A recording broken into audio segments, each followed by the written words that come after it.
Bonjour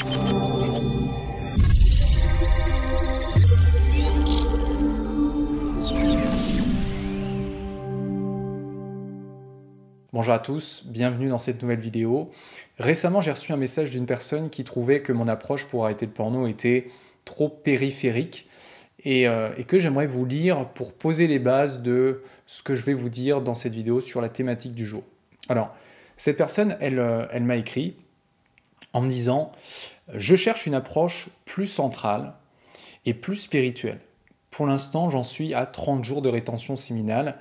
J'ai pas encore réussi à décrocher du porno, mais j'ai arrêté les escortes et j'ai vécu une expérience énergétique incroyable après avoir fait l'amour sans éjaculer ce mois-ci avec une de mes sex friends. C'est comme si mon corps vibrait à très haute fréquence, je sentais l'énergie circuler dans mon ventre et mes poumons, et aussi dans mes bras.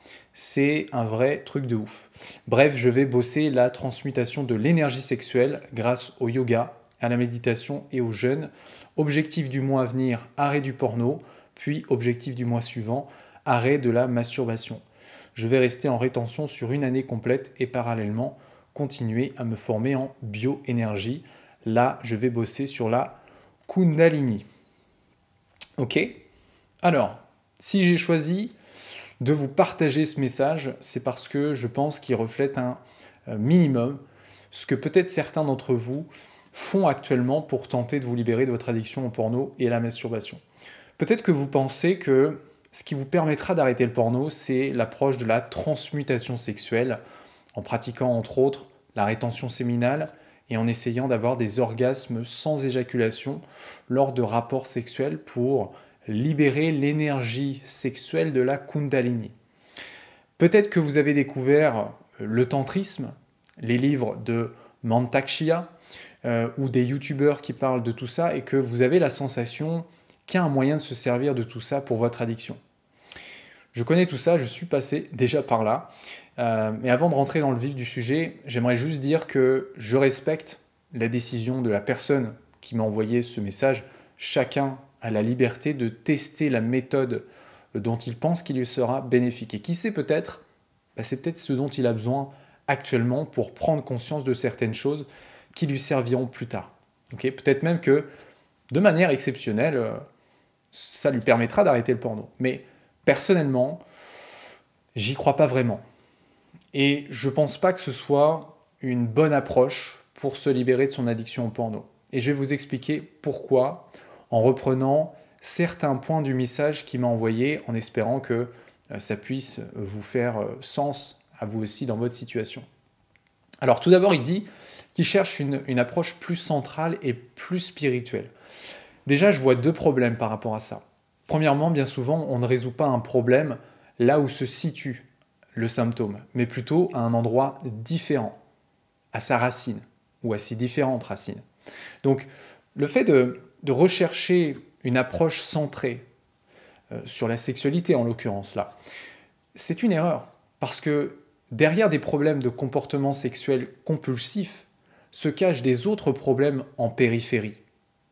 Justement, c'est pour ça qu'il est important de regarder en périphérie, d'avoir un travail en périphérie et de solutionner ces problèmes. Mais bien souvent, c'est courant de ressentir de la résistance avec une approche périphérique qui demanderait de regarder ses habitudes, de regarder les différents domaines de sa vie et d'opérer des changements. Quand on voit une solution, la transmutation sexuelle, une solution qui paraît simple à mettre en place, révolutionnaire, qui paraît magique, comme pourrait l'être la rétention séminale ou le sexe multi-orgasmique. Et deuxièmement, quand il dit qu'il recherche une approche plus spirituelle, je peux pas m'empêcher de sourire un petit peu parce que je pense que cette personne n'a pas assez conscience qu'elle a une représentation biaisée de ce qu'est la spiritualité, comme de nombreuses personnes, et dont j'ai également fait partie dans le passé, je tiens bien aussi à le dire. Parce que l'aspect spirituel d'une chose, ça ne dépend pas de l'acte en lui-même, ça dépend plutôt du sens qu'on lui donne. Je peux très bien être en rétention séminale ou avoir des orgasmes sans éjaculer, sans pour autant que ce soit spirituel. Parce que si pour arriver à mes fins, je me sers d'une autre personne, finalement je ne fais que déshumaniser cette personne et je ne fais que de l'utiliser comme d'un objet sexuel à mes fins. Autre exemple, je peux très bien dire que je crois en Dieu et prétendre être quelqu'un de spirituel, mais me servir de cette prétendue foi pour manipuler, imposer et soumettre les autres. Il n'y a rien de spirituel dans le fait d'être en rétention séminale ou dans le fait d'avoir des orgasmes sans éjaculer, si le but n'est que d'avoir réussi à le faire. Ces choses-là sont de l'ordre des mécanismes énergétiques corporels et donc reliés au monde de la matière. Dans son message, il dit aussi qu'il a vécu une expérience énergétique après avoir fait l'amour sans éjaculer avec une de ses sex friends, comme il le dit. Alors, je ne connais pas la nature des relations qu'il entretient avec ses sex friends, mais il est, à mon sens, fort à parier que la majorité des fois où il les voit, ce soit principalement pour avoir des rapports sexuels. Je doute qu'il ait développé une intimité et une connexion avec ses sex friends, et donc que ces rapports sexuels soient intimes. Donc il tente d'utiliser une méthode pour se libérer du porno, mais qui implique quoi? Qui implique le fait d'avoir des relations avec des femmes exclusivement pour le sexe. Ce qui est contradictoire, parce que de cette manière, il montre indirectement qu'il utilise ces femmes comme d'un objet sexuel, tout comme dans la pornographie, et ça ressemble plus à du sexe consommation qu'à du sexe spirituel. Le tantrisme, c'est une approche spirituelle qui vise à parvenir à un état d'éveil total à travers l'exploration des sens, dont notamment celui de la sexualité. Mais j'ai remarqué que beaucoup pensent pratiquer le tantrisme juste parce qu'ils ont des rapports sexuels sans éjaculer. Alors que ça ne se limite pas seulement à ça. Dans cette approche, il est aussi nécessaire d'entretenir une relation intime et profonde avec sa partenaire pour embellir l'acte sexuel et le rendre sacré. Sauf que lorsqu'on couche avec des sex friends, juste pour activer sa kundalini, pour avoir des orgasmes sans éjaculer, à mon sens, c'est pas vraiment utiliser le tantrisme d'une manière juste, parce que c'est la finalité.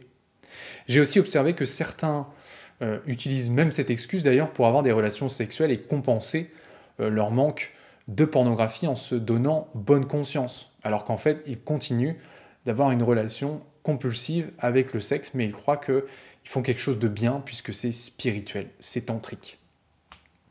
Et enfin, il dit que son objectif du mois à venir, c'est l'arrêt du porno et que son objectif du mois suivant, c'est l'arrêt de la masturbation. Bon, ça, pour moi, c'est le signe que son état d'esprit n'est pas encore adapté parce qu'il semble principalement focalisé sur le résultat et non sur le processus. Quand on veut se libérer de son addiction au porno et à la masturbation, il est inutile de se fixer des objectifs d'abstinence ou d'arrêt parce que ce ne sont pas des critères fiables pour attester qu'on progresse.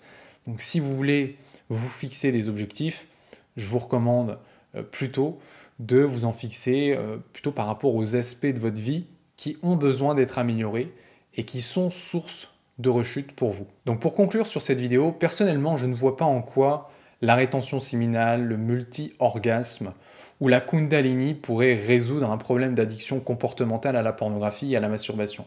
Et d'ailleurs, pour lui non plus, c'est pas très clair. Et peut-être que pour vous aussi, parce que quand je lui ai demandé comment est-ce que tu penses, je lui ai vraiment demandé dans le but de savoir, parce que pour moi, ça n'avait pas vraiment de sens. Je lui ai demandé comment est-ce que tu penses que ça va fonctionner, cette énergie-là, cette kundalini, pour te libérer de ton addiction. Il m'a répondu qu'il ne savait pas vraiment.